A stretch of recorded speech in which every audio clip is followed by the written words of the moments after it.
आदरणीय प्रिय भक्तजनों, एक समय काशीपुरी में उल्कामुख नाम का राजा रहता था। सत्य वक्ता था, जो भी वचन कहता सत्य कहता, जितेंद्रिय था, अपनी इंद्रियों को वश में करने वाला था, धर्म स्थान पर जाता और गरीबों को धन बांटता था। एक दिन दोनों पति पत्नी भद्रशिला नदी के किनारे गए और वहाँ उन्होंने आम पत्र और केले के खंभ से एक सुंदर सी झांकी बनाई।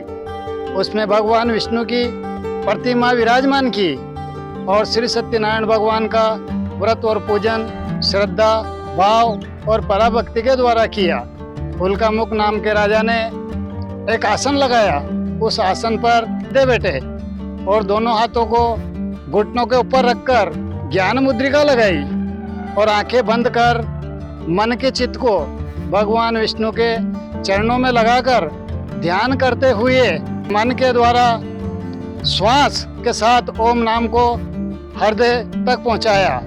इस प्रकार उल्कामुख नाम के राजा ने पराभक्ति के द्वारा मानसिक पूजा की और प्रतिज्ञा की कि हे प्राणपति परमेश्वर, जब तक इस शरीर में प्राण रहे तब तक जब भी मैं भोजन करूंगा उस भोजन को आपको पहले अर्पण करूंगा। ऐसी मंगल कामना करने के बाद फिर मैं भोजन करूंगा। उसी समय एक साधु वैश्य व्यापार कर लौट रहा था। साधु वैश्य ने मन में विचार किया कि ये राजा क्या कर रहे हैं। अपनी नौका को नदी किनारे ठहराकर साधु वैश्य राजा के पास गए और पूछा कि राजन, आप ये क्या कर रहे हैं। राजा ने कहा कि ये श्री सत्यनारायण भगवान का व्रत और पूजन श्रद्धा भाव और पराभक्ति के द्वारा किया जा रहा है। साधु वैश्य ने कहा, इस व्रत को धारण करने से क्या फल मिलेगा। राजन कहने लगे, इस व्रत को श्रद्धा भाव और भक्ति से जो भी संसार में करेगा वो धन धान्य से परिपूर्ण होगा, निसंतान को संतान की प्राप्ति होगी और संसार में सुखी हो जाएगा। साधु वैश्य ने कहा कि मुझे इसका सारा विधान बताएं, क्योंकि मेरे भी कोई संतान नहीं है, इसी कारण से मैं दुखी हूँ। राजा ने सारा विधि विधान बताया। साधु वैश्य ने सारा विधि विधान सुनने के बाद शाम के समय अपने घर गया और अपनी पत्नी लीलावती से कहने लगा कि मैं व्यापार कर लौट रहा था तो भद्रशिला नदी के किनारे एक उल्कामुख नाम का राजा दोनों पति पत्नी श्री सत्यनारायण भगवान का व्रत और पूजन कर रहे थे। मैंने जाकर कहा कि आप ये क्या कर रहे हैं। तो उन्होंने कहा कि ये सर्व मनोकामना पूर्ण व्रत पूजन किया जा रहा है। मैंने पूछा कि इसके करने से क्या फल मिलेगा। तो राजन कहने लगे कि इसे श्रद्धा भाव और पराभक्ति के द्वारा जो भी संसार में करेगा वो धन धान्य से परिपूर्ण होगा और निसंतान को संतान की प्राप्ति होगी और संसार में सुखी हो जाएगा। तो साधु वैश्य कहने लगा कि अपने भी कोई संतान नहीं है, मैं आज से प्रतिज्ञा करता हूँ कि श्री सत्यनारायण भगवान का व्रत और पूजन में श्रद्धा भाव और पराभक्ति के द्वारा करूँगा। मैं ये भी प्रतिज्ञा करता हूँ कि जब तक इस शरीर में प्राण रहे तब तक मैं भगवान विष्णु के चरणों में मन के चित्त को लगाकर पराभक्ति के द्वारा मानसिक पूजा करता रहूंगा। एक दिन लीलावती श्री सत्यनारायण भगवान की कृपा से गर्भवती हुई। समय आने पर 10वें महीने में एक कन्या का जन्म हुआ। नामकरण संस्कार कराया। साधु वैश्य ने नाम रखा कलावती।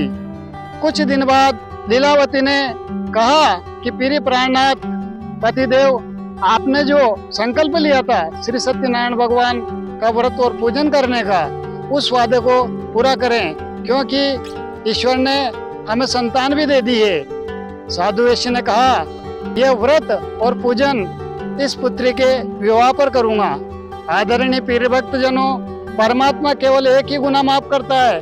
यदि हमने दूसरा गुनाह किया तो भगवान विष्णु का न्याय चक्कर कभी नहीं छोड़ेगा। कुछ दिन बाद साधु वैश्य व्यापार में लग गया और लीलावती अपने गृह कार्य में लग गई। कुछ दिन बाद साधु वैश्य ने अपनी पुत्री को सखियों के साथ देखा। साधु वैश्य के मन में विचार आया कि पुत्री विवाह योग्य हो गई है, अब इसका विवाह कर देना चाहिए। शाम के समय साधु वैश्य घर आया और दूत को बुलाकर कहा कि कलावती के लिए कोई सुयोग्य वाणिक वर ढूंढ कर लाएं। प्रातःकाल दूत कंचन नगर गए, वहां से सुयोग्य वाणिक वर को ढूंढ कर लाए। साधु वैश्य ने भाई बंधुओं को बुलाकर पुत्री कलावती का विवाह उस सुयोग्य वाणिक वर के साथ कर दिया और दुर्भाग्य से भगवान श्री सत्यनारायण का व्रत और पूजन करना भूल गया। आदरणीय पीर भक्त जनों, साधु वैश्य ने भगवान विष्णु से किए हुए वादे को भूलकर यहाँ दूसरा गुनाह किया। यहीं से भगवान विष्णु का न्याय चक्र चला। कुछ दिन बाद साधु वैश्य व्यापार करने लग गए और एक दिन दोनों ससुर दामाद व्यापार करने के लिए रत्नपुर राजा चंद्रकेतु के नगर में गए और वहां जाकर व्यापार करने लगे। ईश्वर की माया ऐसी प्रेरित हुई कि रात्रि के समय राजा का धन चुराकर कोई चोर भागे जा रहा था। संतरी को आया देखकर वह धन दोनों ससुर दामाद सोए थे वहां रखकर चोर भाग गए। जैसे ही संतरी आए, संतरियों ने देखा कि ये धन राजा का इन दोनों के पास रखा हुआ है। दोनों को जगाया और दोनों को पकड़कर राजा चंद्रकेतु के दरबार में ले गए और कहा कि दो चोर पकड़ कर लाए हम, इनको चाहे जो सजा दें। राजा चंद्रकेतु ने दोनों ससुर दामाद को कारागृह में डाल दिया और धन छीन लिया। भगवान विष्णु का न्याय चक्र यहाँ से लीलावती के घर चला। लीलावती के घर जो भी धन पड़ा था वो चोर चुरा कर ले गए।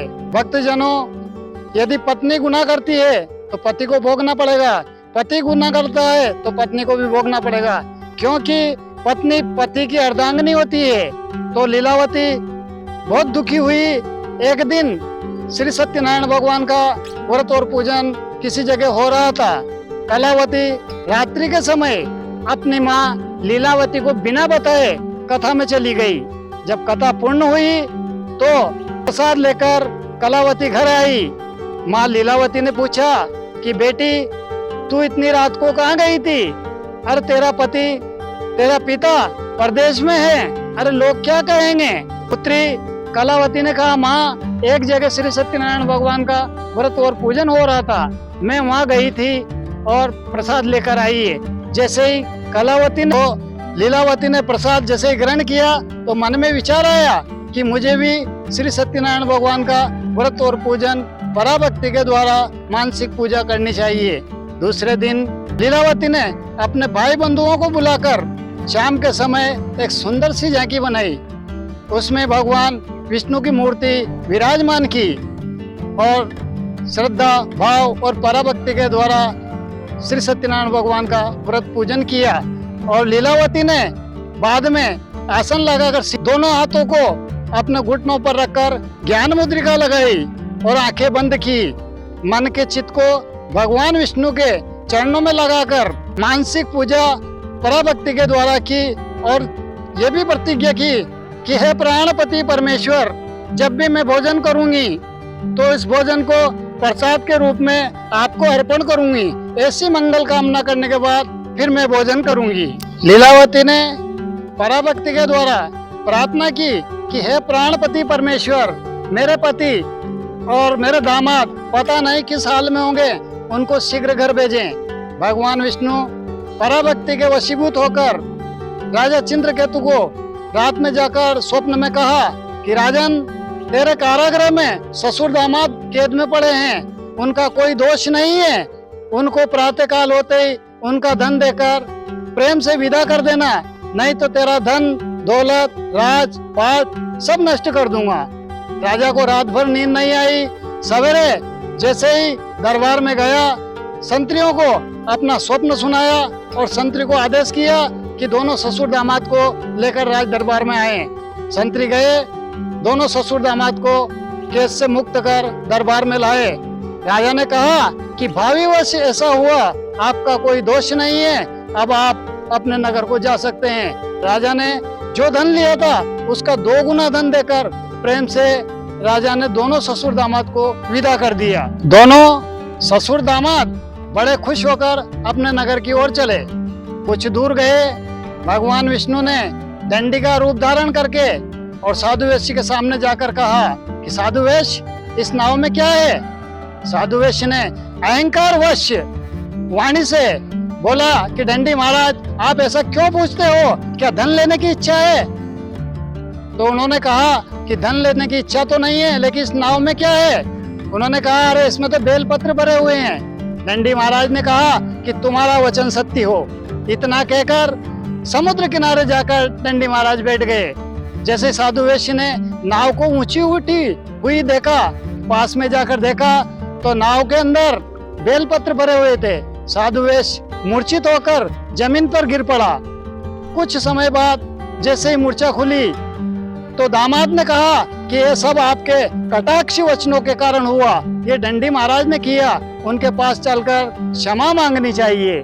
दोनों ससुर दामाद समुद्र किनारे गए और वहां जाकर कहा कि हे परमपिता परमेश्वर, आपके इस राज को तो ब्रह्मा जी भी नहीं जानते, हम तो एक सांसारिक जीव है, हमें क्षमा करें और मैं ये प्रतिज्ञा करता हूँ कि मेरी सामर्थ्य अनुसार पराभक्ति के द्वारा आपकी मानसिक पूजा करूंगा और आप पहले के समान नौका में धन भर दें। पराभक्ति के वशीभूत होकर प्रभु ने नौका में धन पहले के समान भर दिया। जब साधु वेश्य ने नौका के पास जाकर देखा तो पहले के समान धन भरा हुआ था। बड़ा खुश होकर साधु वेश्य ने कहा कि मैंने जो भी गलती की है उसके लिए मैं क्षमा चाहता हूँ। आदरणीय पीरी भक्त जनों, उस साधु वेश्य के पास समुद्र किनारे जंगल में कोई भी संसार की पूजा सामग्री नहीं थी। उन्होंने समुद्र के किनारे एक वस्त्र बिछाया, उस पर आसन लगाया, आसन लगाकर सीधे बैठे, दोनों हाथों को घुटनों पर रखकर ज्ञान मुद्रिका लगाई और आंखें बंद की।